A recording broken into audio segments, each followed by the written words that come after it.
ولئن سألتهم من خلق السماوات والأرض ليقولن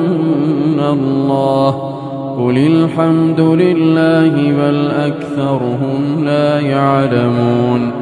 لله ما في السماوات والأرض إن الله هو الغني الحميد ولو أن ما في الأرض من شجرة أقلام والبحر يمده من بعده 7 أبحر ما نفدت كلمات الله إن الله عزيز حكيم ما خلقكم ولا بعثكم إلا كنفس واحدة إن الله سميع بصير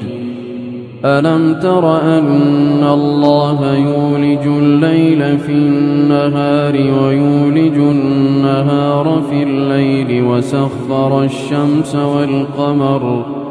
كل يجري إلى أجل مسمى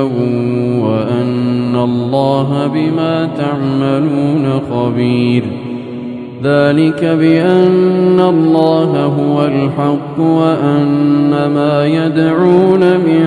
دونه الباطل وأن الله هو العلي الكبير ألم تر أن الفلك تجري في البحر بنعمة الله ليريكم من آياته